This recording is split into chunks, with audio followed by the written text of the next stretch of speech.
What actually is a good VO2 max for your age? Does having a good one make you a better runner? And are there ways that we can try to improve it? I think as a piece of information, it's something that we see often in a way that almost suggests that it defines how fit we are. But I don't think that's the right way to look at VO2 max. So in this video, I'm going to break down what VO2 max is, why it matters, ways that you might be able to improve it. I'm also going to take on a VO2 max test to tell you how those numbers are calculated. We'll go through what the numbers mean and what a good VO2 max is for your age. We'll go through when this number matters, when you don't really need to think about it, and also how I think about it as a 2:55 marathoner trying to go sub 2:50. But first, it's my turn to take on a VO2 max test, and a big thanks to Wahoo for supporting this one and supplying us with a Wahoo kick run treadmill to do the test on.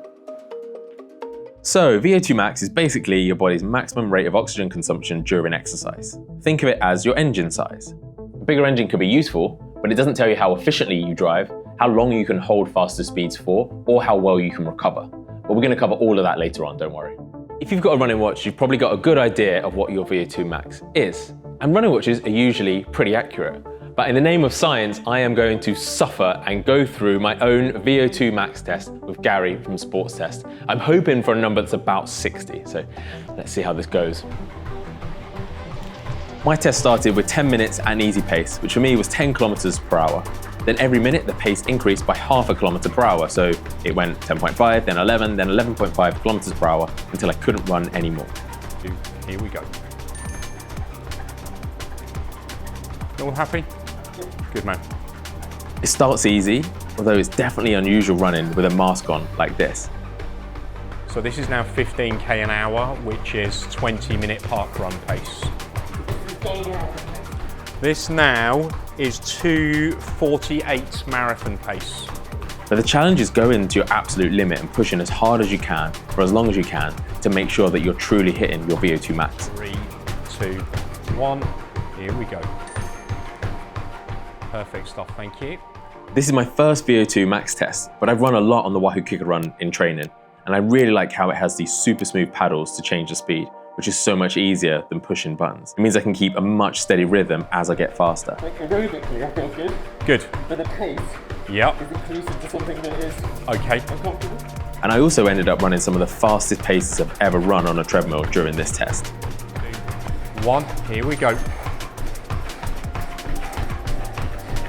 This will be nice one. Okay. Brilliant stuff. Come on, 45 seconds. Hang on in there, this is good. Okay, good man. Right, we're gonna slow this down. We're just gonna get you to walk, just to recover. We don't want you to stop straight away, okay? So on your hop for me, please. And let's just try and get a little bit of speed on here. This is gonna be very, very slow now. Whew, that was tough, but my VO2 max was 68. So let's go into the studio and see if that score is good for my age. Okay, so why does age matter?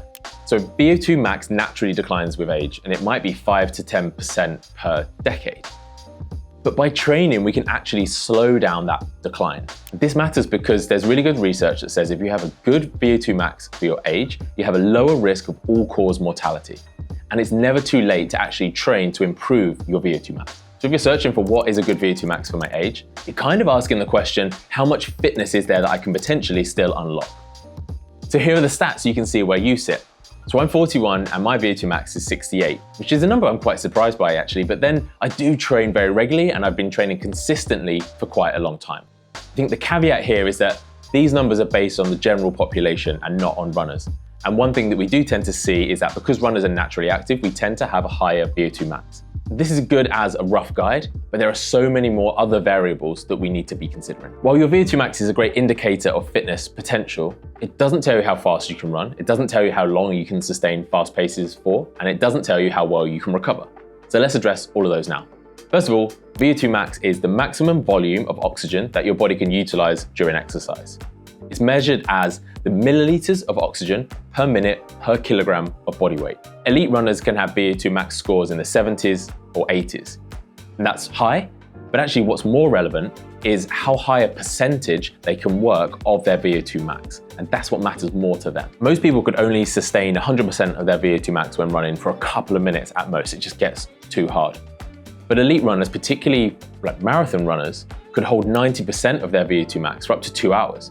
They're running incredibly fast paces, incredibly high heart rates for a really long time, and it's something that would be completely unsustainable for most of us. And two runners of the same age with the same VO2 max could run completely different times, and there are a couple of different reasons for this. Running economy is a factor. If your running economy is better, then you're going to use less oxygen at certain paces. So it means you have the capacity to run faster for longer. Your lactate threshold is the highest intensity that you can sustain before things get really hard and you're forced to slow down. Just think about how it hurts and burns in a 5K or a 10K. You're running way beyond your lactate threshold and it sucks.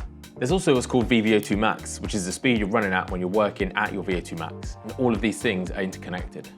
If you have the same VO2 Max as a friend and a similar speed at VO2 Max, but your lactate threshold is 80% of your VO2 Max and theirs is 90% of their VO2 Max, they will probably be able to run faster than you. Now, I think this is a key point to understand because a lot of people obsess over this number rather than thinking about the key points of how to actually improve VO2 Max. Or looking at the whole picture of running economy, lactate threshold, and the speed you're running at VO2 Max.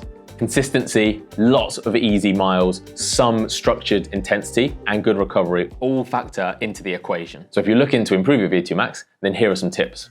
Certain types of workouts will have a greater impact on your VO2 Max, but most people should just be aiming for a variety of training. But that variety is all built on the foundation of easy running. So think your nice easy runs, your long runs, your low intensity stuff.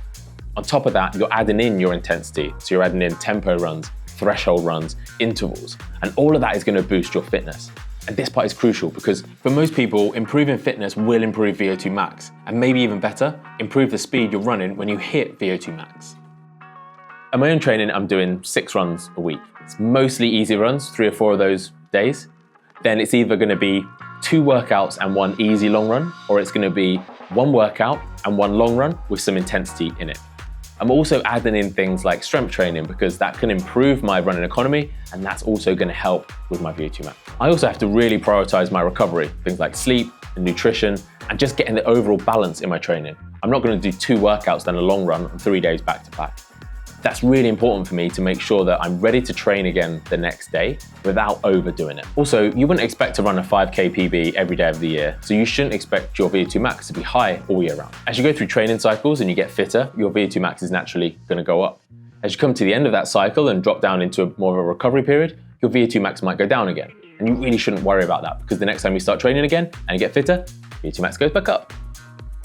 So let's wrap this up. So VO2 max can be a number that's really useful and interesting to know. But you shouldn't get hung up on it or hung up on comparing it to other people's because there are so many factors in play when it comes to VO2 max, including things like genetics and life stress and just the way that you're training at the moment. And the way to think about VO2 max is in relation to the training that you are currently doing. I don't think you need to be training specifically to try and increase your VO2 max. If you've just got really good balanced training, which includes easy days and harder days, you're going to get fitter and you'll naturally be able to run faster. So hopefully now you know where you stand with VO2 max. And if you want some more running science, then check out this video all about heart rate.